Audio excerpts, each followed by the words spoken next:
Greetings YouTube, thank you for joining me for today's video. A little bit different today. I'm actually going to be showing you my new hardware build for my latest rig, and I've got a few components here which I'm going to go through, but before I do that I just want to give a huge shout out to all of my patrons and YouTube members, and just to point out, if you want to check out any of this gear that I'm showing you today, then I'll leave a link to it in the video description.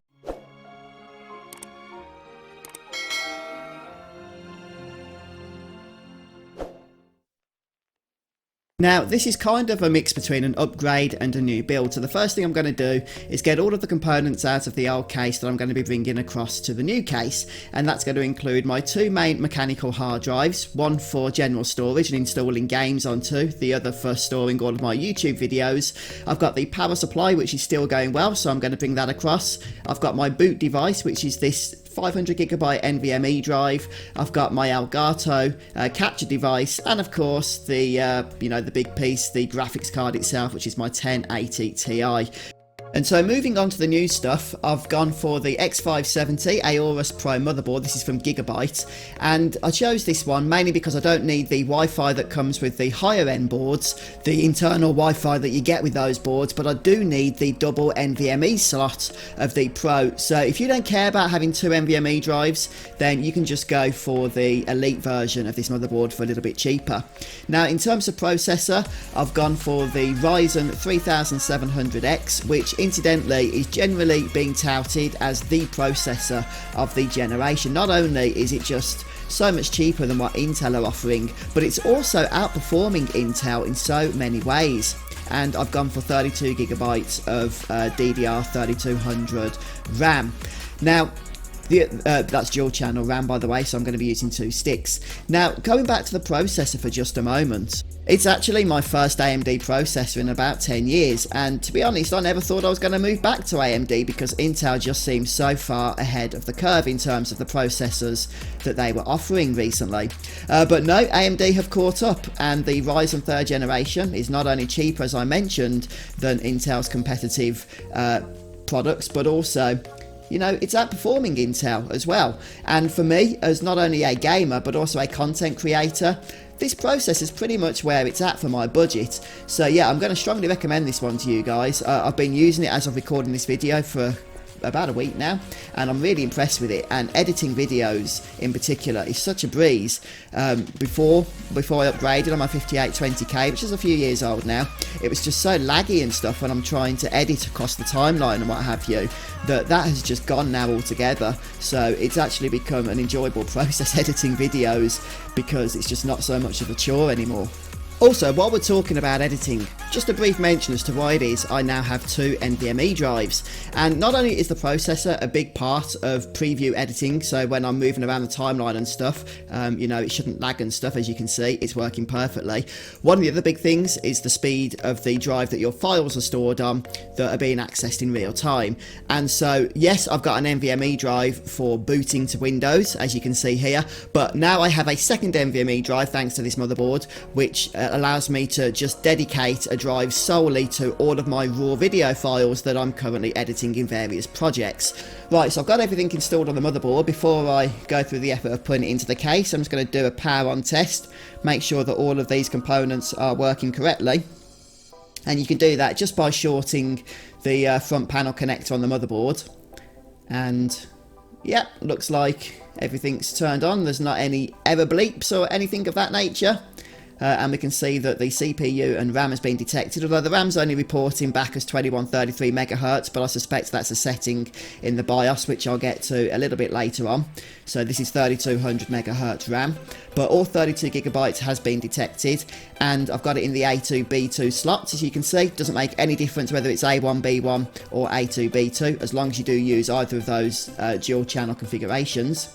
So now we'll get the case open, and I've gone for the H500i by NZXT, which is a highly positively reviewed case, and it's one that I'm very much looking forward to getting my hands on because I just think it looks really sleek. It's got such a, I guess, a simple design. It's just a box basically, but it has this beautiful tempered glass panel. Don't worry, it's still got the cover on it so I can put my fingerprints all over it, but it's got this beautiful, sleek, simple design with lots of space at the bottom to hide all the messy cables, and on the side panel at the back.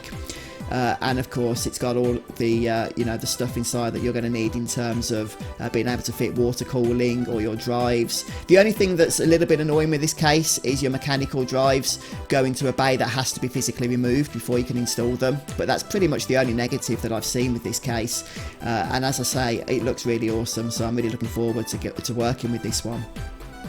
Now, one of the banes of my existence with computer building is cable management. So I've picked up these cable extensions, never used them before, thought I'd give them a shot, see how I get on with them.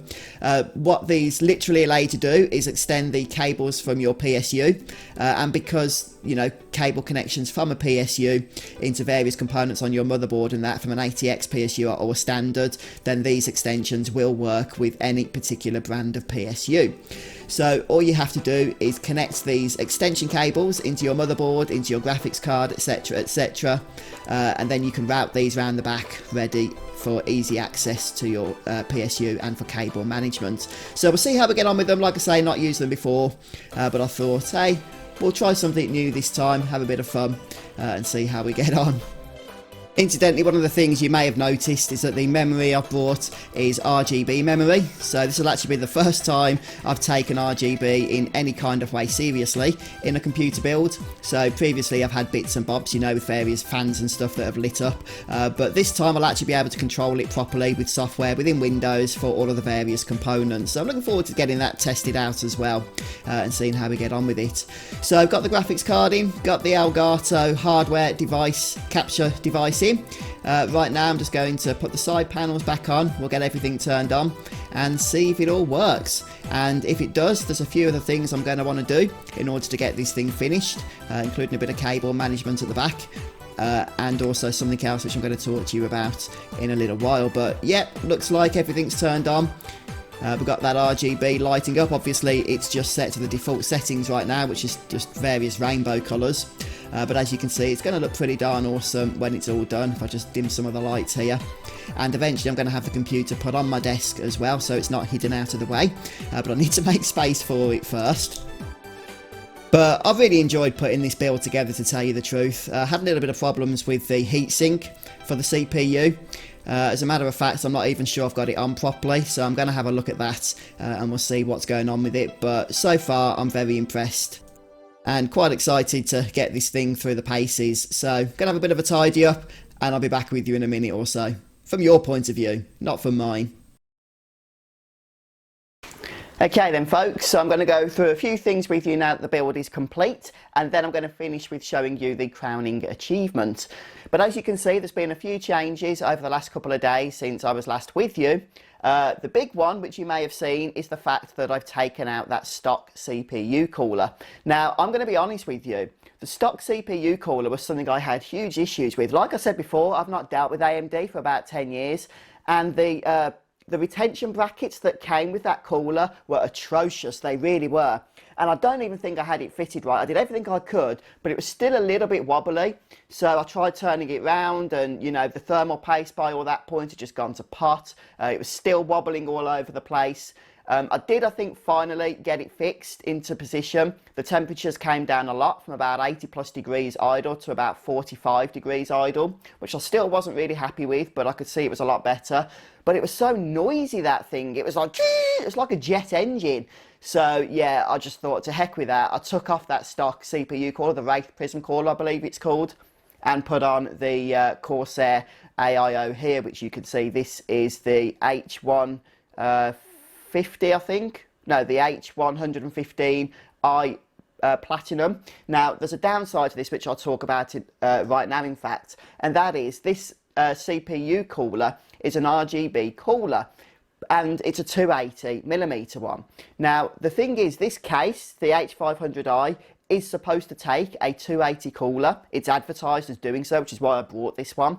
But here's the problem. You can see the cooler here is an extremely tight fit. Now, it does fit, but the only way to get this to fit is by having the radiator on the back. Now, technically, that is the correct orientation anyhow, but it doesn't really make much difference to have the radiator on the back or the front.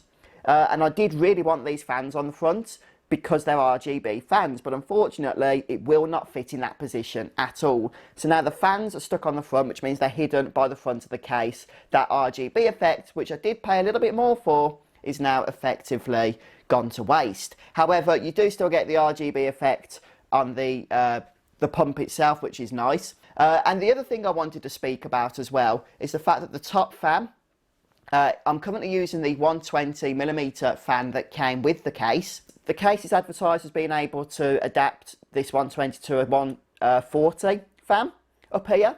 And you can see at the top, if I just bring up the camera, I don't know if you guys can see that, hopefully you can, that you can see where the 140 screws would go. The problem is, if we just look inside, the cables for the CPU cooler on this motherboard are so darn close to that fan that I did put a 140 in, but I couldn't for the life of me able to get the CPU fan header things, the CPU power header things plugged in. I did in the end, but they looked really crooked. They didn't look like they were seated correctly. So I thought, yeah, to heck with that. And I'll just put the stock fan back in there. Now, finally, if we just come around here, I want to show you my crowning achievement, which I mentioned to you, the cable management. Now, I am really proud of this. Hopefully you guys can see that okay. That is definitely my proudest cable management job ever. There were so many bulky cables, especially with all the RGB stuff. There was fan headers all over the place, SATA connections that needed plugging in, and these Velcro straps are actually pre-installed onto the case itself. And a lot of the cables then you can wrap up and just kind of stick into the bottom since it's completely hidden. But this cable management job, I'm so impressed with it, if I do say so myself, that I wish that you kind of had like a glass panel on this side as well, because I'm going to put the other panel back on now, of course, and it's going to be completely hidden. No one's going to see it. But yeah, maybe, you know, something for the next case. But there we have it then, folks. So this is my new Ryzen 3700X build. Hope you guys have enjoyed this video. It's been quite hard work actually, in terms of, you know, making sure that everything has been done correctly. It's taken me a few days to get this thing finished, but I'm proud of it. I'm happy with it. I'm looking forward to, you know, getting stuck in and using it for the next few years. Hopefully it's going to last that long, especially in terms of content creation, since that's pretty much one of the bigger things I do on this particular computer. So that's really why I needed to upgrade. The gaming improvements, of course, are a bit of a bonus as well. But as always, guys, I'll leave links to all of the hardware I've used today in the video description if you want to go and check it out yourself. And if you're using any of the hardware that I'm using, in particular that Ryzen 3700X CPU, then please do share your thoughts in the comments as to how you found it so far. For my initial testing, and I've only, you know, had this set up for about 4 or 5 days by this point, I am very, very impressed with it. And I've got to say, AMD are definitely back in my good books right now. But thanks again for stopping by, checking out the video, guys. Hope you all have a fantastic day, and I'll see you next time. Goodbye. Well, thank you so much for stopping by, checking out the video today. Now, perhaps you might consider becoming a YouTube channel member. Doing so not only supports me as a creator, but it also bestows upon you certain cool bonuses, such as the ability to have your name stand out in YouTube comments and live stream chat, as well as having yourself credited in every future upload that I do. If that sounds interesting, check out the join button, which you can find just below if watching on PC.